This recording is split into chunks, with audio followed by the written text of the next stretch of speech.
Hello my dear students, स्वागत है तमारू सरस्वती गणित मथक पर। आज આપણે જોવાના છે સ્વાધ્યાય 1.1 નો પ્રશ્ન નંબર 2। આપણે આગલા વિડીયોમાં પ્રશ્ન નંબર 1 નું સોલ્યુશન કર્યું। આમાં આપણે પ્રશ્ન નંબર 2 નું સોલ્યુશન કરીશું। પ્રશ્ન 2 શું છે? નીચે આપેલ પૂર્ણાંકોની જોડીના ગુસા અને લસા શોધો અને ગુસા ગુણ્યા લસા બરાબર બંને પૂર્ણાંકોનો ગુણાકાર થાય છે તેમ ચકાસો। ગુસા ગુણ્યા લસા કરીએ તો એનો જવાબ બંને પૂર્ણાંકોના ગુણાકાર જેટલો આવે, એટલે કે જે પૂર્ણાંકોનો આપણે બે પૂર્ણાંકોનો ગુસા અને લસા શોધવાનો છે એ બંનેનો ગુસા અને લસાનો ગુણાકાર કરીએ તે બંને પૂર્ણાંકોના ગુણાકાર જેટલો થાય છે એ આપણે ચકાસવાનું છે। પહેલી બે સંખ્યા છે 26 અને 91। તો આપણે 26ના અવિભાજ્ય અવયવ પાડીએ અવયવીકરણની રીતે અને 91ના અવિભાજ્ય અવયવ પાડીએ। તો 26 નો એકમ નંગ 6 છે એટલે એને 2 વડે ભાગી શકાય। આપણી વિભાજ્યતાની ચાવી 2 ની લાગુ પડે તો આપણને ખબર છે 13 દુ 26 અથવા તો 2 એકુ 2 અને 2 તાલી 6 અને 13 પોતે અવિભાજ્ય સંખ્યા છે એટલે 13 એકુ 13 એટલે 26ને દર્શાવી શકાય 2 ગુણ્યા 13। 91ના અવયવ પાડવાના છે તો 91નો 2, 3 અને 5 કોઈ ચાવી લાગુ પડે એમ નથી। 2ની તો પડે જ નહીં કેમ કે એકમનો 1 છે। 3ની ચાવીમાં સંખ્યાનો સરવાળો કરીએ અંકોનો તો 9 ને 1 10 થાય, જેનો 3 વડે ભાગ ન ચાલે એટલે આ સંખ્યાને પણ 3 વડે ન ભાગી શકાય। અને 5ની ચાવીમાં એકમ નંગ 5 અથવા 0 હોવો જોઈએ, જે નથી, એટલે આપણે આગળ સાટે ચેક કરીએ તો આપણે જાણીએ છીએ કે 13 સતામ 91, એટલા માટે 13 વડે ભાગ ચાલે અને 13 પોતે અવિભાજ્ય સંખ્યા એટલે 13 એકુ 13।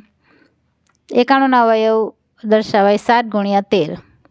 હવે લસા તો બંને સંખ્યાના અવયવોમાં જે અવયવ બંનેમાં સામાન્ય હોય તે એક જ વાર લેવાનો અને બાકીના બધા અવયવ લેવાના, એટલે 2 ગુણ્યા 7 ગુણ્યા 13 એટલે એનો ગુણાકાર થાય છે 7 દુ 14, 14 ગુણ્યા 13 કરીએ એટલે આપણને મળે છે 182 અને ગુસા બંનેનો થાય છે બંનેમાં આવતી સંખ્યા, બંનેમાં આવતો સામાન્ય અવયવ એટલે એનો ગુસા તો બંનેમાં સામાન્ય છે એટલા માટે ગુસા બરાબર 13। હવે આપણે જે ચકાસવાનું છે એના માટે લસા ગુણ્યા ગુસા કરીએ, કેમ કે લસા ગુણ્યા ગુસા બંને પૂર્ણાંકોનો ગુણાકાર દર્શાવવાનો છે। તો લસા છે 182 અને ગુસા છે 13। 182 ગુણ્યા 13 કરીએ તો આપણને મળે છે 2366 અને બંને પૂર્ણાંકોનો ગુણાકાર કરીએ તો બંને પૂર્ણાંક છે 26 અને 91, તો 26 ગુણ્યા 91 અને એનો ગુણાકાર પણ મળે છે 2366। તો આ રીતે આપણે ચકાસ્યું કે ગુસા ગુણ્યા લસા 2366, બંને પૂર્ણાંકોનો ગુણાકાર 2366 એટલે ગુસા ગુણ્યા લસા બરાબર બંને પૂર્ણાંકોનો ગુણાકાર। હવે બીજી સંખ્યા છે, બીજો પ્રશ્ન છે આપણો 336 અને 54। 336ના આપણે અવિભાજ્ય અવયવ પાડી લઈએ તો 336માં એકમ નંગ 6 છે એટલા માટે આપણે 2ની ચાવી લાગુ પડે તો 2 એકુ 2, 1 વધે, 2 છંગ 12, 1 ને 3 12 થાય એટલા માટે 13 થાય એટલે 2 છંગ 12, 1 વધે 16, 2 અઠામ 16। જો તમને એમ ન સમજ પડે તો 336 ભાગ્યા 2 રફમાં કરી લેવાના એટલે આવે છે 168। પાછો એકમ નંગ 8 છે એટલે 2 વડે ભાગી શકાય તો 2 અઠામ 16, 2 ચોક 8। 84નો એકમ નંગ 4 છે એટલે પાછું 2 વડે 2 ચોક 8, 2 દુ 4। 42માં એકમ નંગ 2 છે એટલે 2 વડે ભાગી શકાય 2 દુ 4, 2 એકુ 2 અને 21નો એકમ નંગ 1 છે એટલે 2 વડે ન ભાગી શકાય પણ એને 3 વડે ભાગી શકાય। આપણને ખબર છે 3 સતામ 21 અને 7 એકુ 7, 7 અવિભાજ્ય સંખ્યા છે। તે જ રીતે 54 એકમ નંગ 4 છે એટલે 2 વડે ભાગી શકાય 2 દુ 4, 1 વધે 14 થાય 2 સતામ 14ની ખબર પડે તો આ રીતે નાનો એક અહીંયા લખી દેવાનો એટલે 1 ચોગર 14 અને પછી આપણે 2નો ઘડીએ 2 સતામ 14। હવે 27 આવે છે, એને 2 વડે ન ભાગી શકાય પણ 3 નવામ 27 આપણે જાણીએ છીએ અને 3 તાલી 9, 3 એકુ 3। 336ને દર્શાવીએ 2 ગુણ્યા 2 ગુણ્યા 2 ગુણ્યા 2 ગુણ્યા 3 ગુણ્યા 7 આ બધા લખી દેવાના। હવે 2 કેટલી વાર આવે છે? 1, 2, 3 અને 4 વાર એટલે 2ની 4 ઘાત। 3 એકલો જ છે એટલે ગુણ્યા 3 ગુણ્યા 7 અને 54ને પણ દર્શાવી દેવાના આ રીતે 2 ગુણ્યા 3 ગુણ્યા 3 ગુણ્યા 3, 3 કેટલી વાર છે? 3 વાર એટલે 3ની 3 ઘાત ગુણ્યા 2। હવે લસામાં લસા 336 54. તો લસામાં જે બંનેમાં આવેલા સામાન્ય અવયવ હોય એની મોટી ઘાત લેવાની. 2 આમાં પણ છે, આમાં પણ છે, તો 2ની મોટી ઘાત 4 છે, એટલે 2ની 4 ઘાત. 3 આમાં પણ છે અને આમાં પણ છે, પણ 3ની મોટી ઘાત 3 છે, એટલા માટે 3ની 3 ઘાત અને ગુણ્યા 7. એ જે બાકી વધે એ બધું જ લખી દેવાનું, બધાનો જ ગુણાકાર લેવાનો હોય. એટલે આપણો જવાબ આવે છે 2ની 4 ઘાત એટલે 16 ગુણ્યા 3 × 9 = 27. 16 ગુણ્યા 27 ગુણ્યા 7 અને એ ગુણાકાર કરતાં આપણને મળે છે 3024. હવે ગુસા શોધીએ. તો ગુસામાં જે સામાન્ય અવયવ હોય એની નાની ઘાત અને જે બાકીનો વધારાનો જે અવયવ હોય એને લેવાનો હોતો નથી. ગુરુત્તમ સામાન્ય અવયવ હોય તે જ લેવાનો. એટલા માટે આમાં 2ની 4 ઘાત છે અને 2ની 1 ઘાત છે, તો આપણે 2ની 1 ઘાત એટલે કે 2 લેવાના. અને આમાં 3ની 1 ઘાત છે, 3ની 3 ઘાત છે, તો 3 લેવાના, એટલે 2 તાલી 6. આ છે આપણો ગુસા. હવે ગુસા ગુણ્યા લસા કરીએ તો 3024 ગુણ્યા 6, જેનો જવાબ આવે છે 18144. અને બંને પૂર્ણાંકનો ગુણાકાર કરીએ 336 ગુણ્યા 54. તમે રફમાં કરી લેજો ગુણાકાર, અને તે પણ છે 18144. જો તમને ગુણાકાર ભાગાકાર ન આવડતા હોય તો બાળકો કોમેન્ટ બોક્સમાં જરૂર જણાવજો, જેથી કરીને એના માટે હું એક અલગ વિડીયો બનાવીશ કે જેનાથી તમે સરળતાથી ગુણાકાર ભાગાકાર શીખી શકો. હવે અહીંયા ગુસા અને લસાનો ગુણાકાર અને બંને પૂર્ણાંકોનો ગુણાકાર સરખો આવે છે, માટે આપણે ચકાસી લીધું કે ગુસા ગુણ્યા લસા બરાબર બંને પૂર્ણાંકોનો ગુણાકાર. હવે છે સ્વાધ્યાય 1.1નો પ્રશ્ન નંબર 3. પ્રશ્ન 3 છે, નીચે આપેલ પૂર્ણાંકોના અવિભાજ્ય અવયવોની રીતે ગુસા અને લસા શોધો. આગળ આપણે શોધી ગયા, પણ એ 2 સંખ્યા માટે હતા, હવે 3 સંખ્યા માટે છે. પહેલો પ્રશ્ન છે 12, 15 અને 21, એના આપણે ગુસા અને લસા શોધવાના છે. તો 12ના અવયવ જો નાની નાની સંખ્યા છે, આપણે અવિભાજ્ય અવયવ વૃક્ષ ખાના પાડીને શોધવાનું જરૂર પડવાની નથી. 12ના અવયવ આપણે જાણીએ છીએ કે 2 ગુણ્યા 2 ગુણ્યા 3, 2 દુ 4 તાલી 12. 2 2 વાર છે એટલે 2નો વર્ગ ગુણ્યા 3. 15ના અવયવ છે 3 × 5 = 15 અને 21ના અવયવ છે 3 × 7 = 21.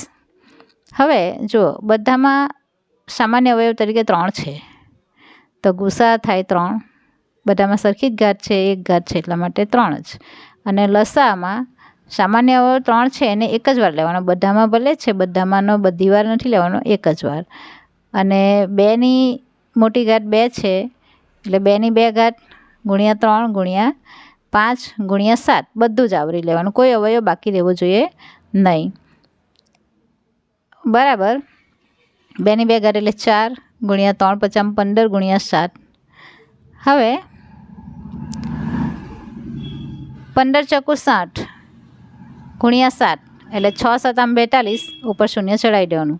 જો તમે અહીંયા 15 7 કરીને પછી પણ કરો, એના માટે આપણે ગુણાકારની પ્રોસેસ કરવી પડે. એને કરતાં જે રાઉન્ડ ફિગર આવતો હોય કે જેમાં છેવટે શૂન્ય આવે એ ટાઈપનું હોય તો એ ગુણાકાર પહેલાં કરી લેવાનો, જેથી કરીને આ 15 × 60 કરીએ એટલે આપણે 6 × 7 = 42 કરીને શૂન્ય જ ચડાવવાનું રહે. બરાબર. હવે છે બીજો પ્રશ્ન 17, 23, 29. જુઓ, 17 એક એવી સંખ્યા છે, અવિભાજ્ય સંખ્યા છે, એટલે 17 × 17 એ સિવાયનો બીજો કોઈ અવયવ હોય નહીં જે પોતાના જ ઘડિયામાં આવે. 23 પોતે અવિભાજ્ય સંખ્યા એટલે 23 × 1 = 23, અને 29 પણ અવિભાજ્ય સંખ્યા એટલે 29 × 1 = 29. તો એનો ગુસા કેટલો થવાનો? દરેક અવિભાજ્ય સંખ્યાઓનો ગુસા હોય છે 1, અને દરેક અવિભાજ્ય સંખ્યાનો લસા કેટલો હોય? તો દરેક સંખ્યાના ગુણાકાર જેટલો, એટલે 17 × 23 × 29. હવે 17 × 23 પહેલાં કરી લે તો 391 ગુણ્યા 29, આ બંનેનો ગુણાકાર કરતાં આપણને મળે છે 11339. હવે છે એ જ પ્રશ્ન 3નો ત્રીજો પ્રશ્ન 8, 9 અને 25. 8ના અવયવ જોઈએ તો 2 ગુણ્યા 2 ગુણ્યા 2 એટલે કે 2ની 3 ઘાત. 9ના અવયવ 3 ટાળી 9 એટલે 3ની 2 ઘાત. 25ના અવયવ 5 × 5 = 25 એટલે 5ની 2 ઘાત. તો 2ની 3 ઘાત, 3ની 2 ઘાત, 5ની 2 ઘાત, એટલે 8, 9 અને 25નો ગુસા થાય. ભલે બધી સંખ્યા અવિભાજ્ય નથી, પોતે બધી સંખ્યાઓ વિભાજ્ય છે, પરંતુ બધી સંખ્યાઓ પરસ્પર અવિભાજ્ય છે, એકબીજા સાથે કોઈ રીતે એમનો મેળ ખાતો નથી. બધી સંખ્યાના અવયવો જુદા છે. આ 2 છે, 3 છે, 5 છે, એટલા માટે એનો ગુસા થાય 1. એટલે કે પરસ્પર અવિભાજ્ય સંખ્યાઓનો ગુસા પણ 1 થાય. અને લસા, તો પરસ્પર અવિભાજ્ય સંખ્યા હોય તો એનો લસા પણ બધી સંખ્યાઓના ગુણાકાર જેટલો. 2 ની 3 ઘાત, 3 ની 2 ઘાત, 5 ની 2 ઘાત, એટલા માટે 8 × 9 × 25 મતલબ ત્રણેય સંખ્યાનો ગુણાકાર. તો આપણે પહેલાં 8 × 25 કરીને × 9 કરીએ, જેથી કરીને 25 × 200 મળી જાય × 9. તમે 8 × 9 = 72 કરો તો 72 × 25 તમારે રફમાં કરવું પડે. એના કરતાં 25 × 8 કરો તો 25 × 8 = 200. 25નો ઘડિયો તો આવડવો જ જોઈએ આપણને. અને 200 × 9 એટલે 9 × 18, અને ઉપર 2 મીંડા ચડાવી દો. અને ગુણાકાર કરવા બેસો તો કોઈ દિવસ આ શૂન્યને ગુણાકારમાં સાથે નહીં લેવાનું. આ જે સંખ્યાઓ છે, નંબર છે, એનો ગુણાકાર કરીને એ શૂન્યો જેટલા હોય એટલા ઉપર લગાવી દેવાનું. એટલે આવે છે આપણને લસા મળે છે 1800. હવે સ્વાધ્યાય 1.1નો પ્રશ્ન 4. જો ગુસા 306 657 = 9 આપેલ હોય તો લસા શોધો. અહીં ગુસા આપી દીધેલો છે બંને સંખ્યાઓનો, એના પરથી લસા શોધવાનો છે. આપણી પાસે સૂત્ર છે ગુસા AB × લસા AB = A × B. એટલે કે બે સંખ્યાના લસા અને ગુસાનો ગુણાકાર એ સંખ્યાઓના ગુણાકાર જેટલો હોય. તો આપણને આપ્યું છે ગુસા 306 657 = 9. હવે જો ગુસા આપેલો છે, લસા શોધવાનો છે, તો લસા અહીંયા જ રાખીને ગુસાને આપણે ગુણાકારના છેદમાં લઈ જઈએ. એટલે કે A × B છેદમાં ગુસા AB. અહીં આપણે લસા 306 657 બરાબર A × B, એટલે કે આપણા 306 × 657ના છેદમાં જે આ ગુસા છે તે છેદમાં આવે 9. હવે આપણે ભાગ ઉડાડીએ તો 306 / 9 કરીએ તો આપણને મળે છે 34. 9 × 27 અને 3 વધે એટલે 36 થાય. 9 × 36 એટલે 34 × 657. 657 × 34 કરીએ એટલે આપણને જવાબ મળે છે 22,338. આવજો વિદ્યાર્થી મિત્રો. જો વિડીયો ગમ્યો હોય તો લાઈક, શેર અને સબસ્ક્રાઈબ કરી લેજો આપણી ચેનલને. જય મા સરસ્વતી.